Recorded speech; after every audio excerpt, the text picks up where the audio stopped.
Talk to any lawyer about starting a business partnership, and I can guarantee you the thing they're going to say, the advice they're going to give you is don't do it. So today's podcast is for anyone's in business currently or thinking about going to business with a partnership or trying to find a partnership, someone to be alongside you in the journey of running a business. And today is not about whether you should find a partner, but it's all about understanding the perfect recipe, the perfect formula, or just even some basic principles that you need to adopt, that you need to know about when you go about finding a business partner for your business. So stay tuned. If you want to have a business with a business partner where it is a fairy tale, it is a beautiful story, where it is always served in a place of abundance and love, and it's great, and there's no arguments and no fights, and it's just an absolute dream, stay tuned to this. I'm going to be talking today about all the things you need to know about finding the right business partner. If we're not growing, you're not growing.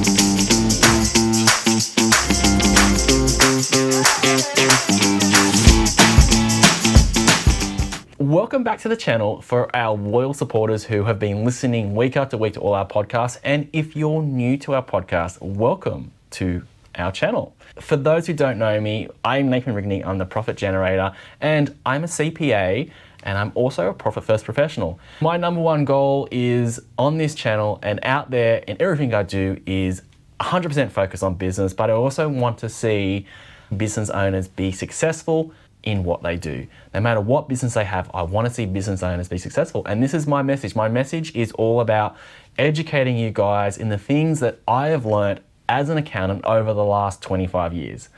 So let's get into today's podcast. Now, the number one question, the number one principle I'm going to start with is, why do you even want a business partner? And I don't want to be like this negative Nancy types person or a Karen, but I want to say, why do you want a business owner? And then it's so important to understand what it is that you want in a business partner. And the first thing I would say is that when you're choosing a business partner, the business partner shouldn't be another version of you. There's no point having someone who possesses the same skills or bringing the same thing to the table that you've already got, because you're just doubling yourself up and then you're basically giving away half of your business to another person. What you really do need to look for in a business partner is you want to think about what benefits they are bringing to the table. So what skills do they have? Or it might be time, knowledge, money. What is it they're bringing to the table that you don't have? And it's really about a business partner having a different set of skills that you don't already possess. And partners amongst businesses need to have different attributes. Otherwise, if you're both the same and you have the same knowledge, the same skills, basically one of you two partners is unnecessary and it's just not needed. My first principle in understanding and finding a business partner is you need to understand who you are and what you're bringing to the table. The second thing you may need in a business to get going is money. So that investment, that capital to get the business going. And the third thing might be time. So you want to have a look at a good balance of those three things. But if you essentially have two people that have all the money and no time, but then no knowledge, it's bound to fail. It's all about having a balance between knowledge, money, and time. Okay, guys, so here's my second principle that you need to think about before you get your business partner. Before you start, you need to set out the expectations of the agreement. So that looks like basically saying, tell me, what is it that each partner does? What are they responsible for? What are they doing? What is it you're trying to achieve? And what's the end goal? Like, how many years' time are you going to achieve the set goal? What do I get in return? So it's really having, no matter what these expectations are, you really want to have a good discussion about what it is that you want out of the business and each partner. So like the person who's investing money, they probably want a return of that capital. They want to grow whatever they invest. If they put $100,000 into the business, they want to see that maybe in 5 years' time that it's worth $500,000.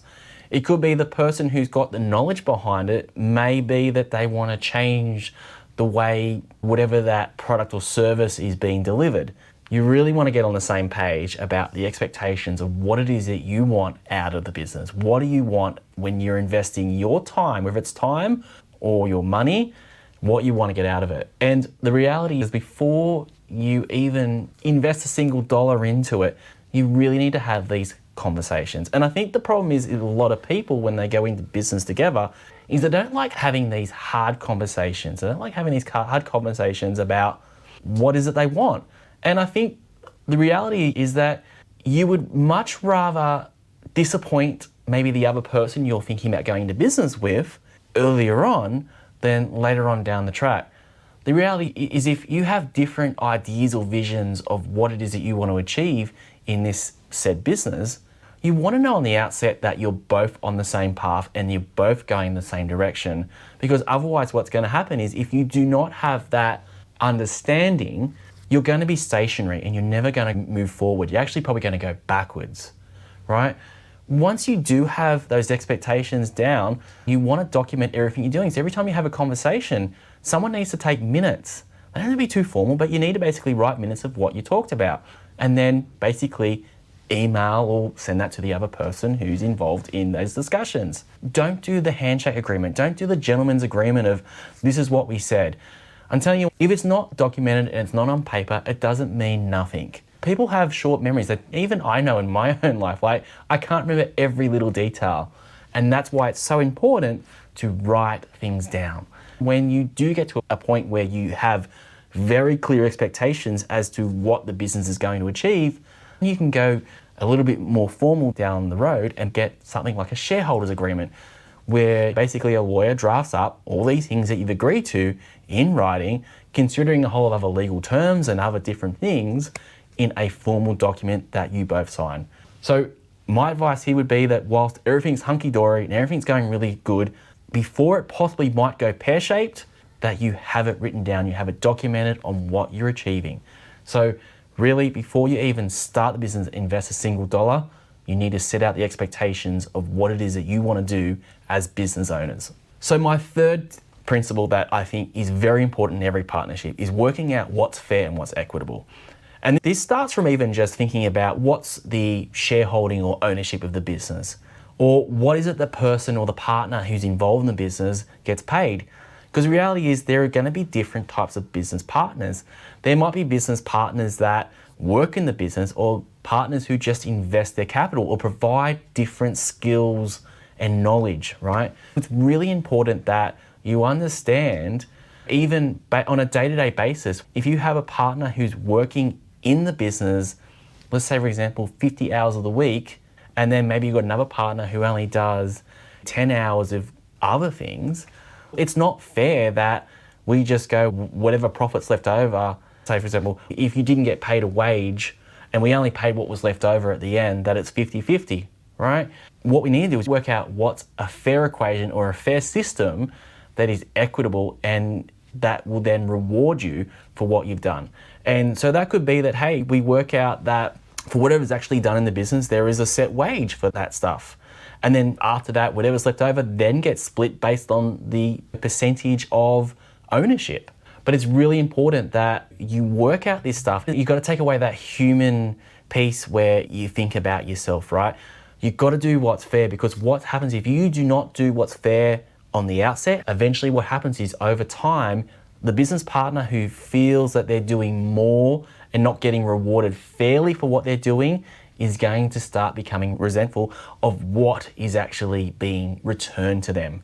It's so important that when you're thinking about your business partner, that they are compensated according to the relationship or the relationship to the business and the effort they're putting in. Work out what's fair and equitable. My fourth principle, and this one I think is one of the best ones, you need to understand each other even more than your partner, right? Than the person you go and marry or that life partner that you have. And so just like picking the right guy or girl when it comes to having a relationship, getting married, this is even more so with business partner, because we're talking about more than just a girl that you can break up with or a guy you can break up with. We're talking about money, we're talking about finances. And of course, you know, when you have a girlfriend, you have courtship, you work out what you want to do. And same with business, right? You have that courtship period.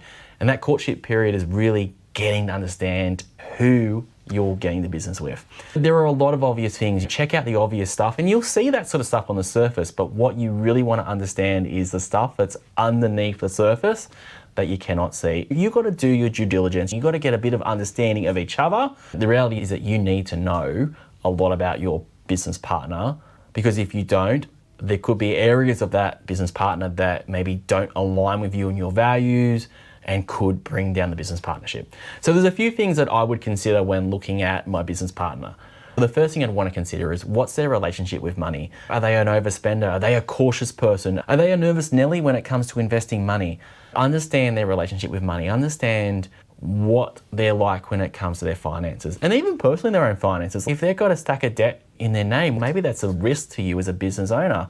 I would also then say, have a look at this person as well. Have they run a business before? If they've never run a business before and you have, their skill when it comes to running a business is so far remote from where you're at, that might impact your day-to-day running of a business because they just haven't experienced it yet. So really have an understanding about what is their relationship with business so far. And also, maybe if they have run a business, was it successful? Did it fail? What happened? Understand what that is. Understanding as well, what's their drive? Why is it they want to be in business? What's going on with their life? What gets them going? What makes them get the buzz? And especially that buzz, how can you then relate that to your business? The other thing as well with your business partner, personally, who in their life? You need to consider, say for example, if they've got a wife or a husband that is an overbearing person and they're controlling, but they're just like someone that you don't even like being around, I can tell you right now, that's gonna somehow come into the business relationship that you have. And the last thing you need is being a person in business dealing with your business partner and on the sidelines, their partner who's maybe a little bit of crazy, I don't know. But you really wanna understand who is in their life as well. If they've got someone that's overbearing and basically is someone on the sidelines controlling them, telling them what to do, that's then going to flow through into your business as well. And as much as they might have great intentions, I mean, they might not, I don't know, but you really want to understand what that is. And if, you know what, if it's going to impact you and your business, well, maybe it's best to say, no, it's not going to work for me. Also understanding other things that maybe aren't kosher in your potential business partner's life. And that could be anything from maybe they've got debt in their name, or maybe they've got a little bit of a drug habit. But the thing is, you really want to understand those sort of little things, because if they are, when they're small, they're not going to be an issue. But if these problems become bigger, they will somehow impact your business. And so as a business partner, you don't want someone that's going to be having stuff like that's going to impact the business and start bringing it apart and making it fall apart. And lastly, I think the other thing you want as well in a business partner is on the outset, having a look at if they say they're going to do something, do they do it? And this is a really good test to start with. If they are basically saying they're going to do something and they don't do it, that's a sign for you there that maybe, hey, what's it going to be like when there's an actual commitment in the business? Okay, so principle number 5, and this is another great one. So you've got the business idea, you've got to get clear on your vision and you've got to get clear on the mission, and you really want to be sure that you have the similar interests and goals on the path and the journey you want to get to. From today to 10 years from now, when the business is going, what does the business look like? Why is it successful? What is it that makes it tick? And it's so important that as business partners that you have that same vision, you have that same mission, and you have those similar interests and goals. So if, say for example, you've got a business where you want to start a gym, maybe you've got a personal trainer that, you know, clearly loves everything to do with fitness, health, and nutrition. But you might have someone who's investing in the business that might not understand the human body, might not understand every aspect of that, but has a desire to also be very much interested in also being healthy and what have you, right? So you want to make sure that you are going to be able to agree on the same destination. You want to basically understand that, hey, this is the goal where we want to get to, this is what we want to achieve in being in business. Because if you can't agree on that destination on where you want to get to, you're bound to fight on that journey as you go along. And we don't want that destination being something that's always fought about, oh, you've got to turn left, you've got to turn right. So important to understand the direction, the path that you're walking along and how you're getting there.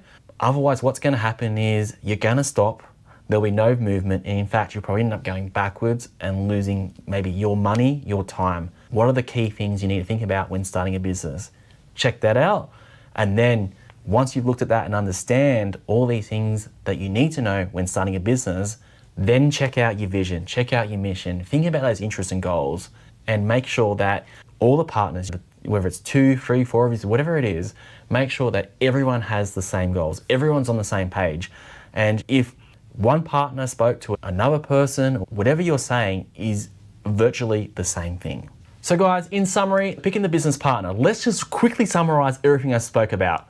Don't pick another version of you. It's got to be a chalk and cheese type thing, right? You need to pick a partner that complements you on what you do. And I can guarantee you right now, do not pick someone that's like you, because naturally, I think as humans, we navigate to that because we're comfortable with that. You need to think about having a business partner that's going to provide an extra skill, knowledge, money, time, something that you don't possess, because that there is what's going to give you that growth that you need to make sure that the business is successful in the future. So a business partner that is there to assist you with the growth of the business and doesn't have the same skill set you've got. Knowledge, money, time. The second thing in summary was get very clear expectations on what the business is doing and have them documented. Everything needs to be documented, right? Making sure that everything you do in business for all the business partners, everything you do is equitable, it's fair. All aspects of decisions and running of the business have that instilled in it. You need to make sure that everyone understands every aspect. And like I said earlier, when we talk about the expectations of your business and being equitable, everything like that, it all needs to be documented. It needs to be from keeping minutes and notes every time you meet, but then also eventually getting to a formal written document, like a shareholders agreement. Okay, and then my third one in summary was agreeing on that mission, those values. Make sure you both have similar interests in the business, right? If you do not have similar interests and you don't have the same mission, you don't have the same values, go away, do not go forward. You want to be aligned with people who see the world the same way you do, right? You want them to make sure that they can share with you their biggest long-term goals and that you want to achieve that same goal as well as partners. And then you also want to understand definitely that process of how you're going to get there from the start of the business to the finish line, to that end goal. Now, guys, the reality is that if you do these things, it's not 100% guaranteed that you're going to succeed, but it's more likely that you're going to succeed if you cover off all these areas that maybe to start with are very uncomfortable to talk about. If it's uncomfortable, that's a sign that you're doing the right thing. But I'm telling you right now, if you have those discussions and you go through this 5-step process of these 5 principles, you are more likely to have a fairy tale ending with a business that serves you, being happy in your life having a business as opposed to having a horror story. Guys, I hope you liked that. If you did like that video today, please give me a thumbs up and like it, share it with anyone that you know who's currently in business and is looking maybe for a business partner. Stay tuned for our next video next week. Thank you for tuning in and I look forward to seeing you next time.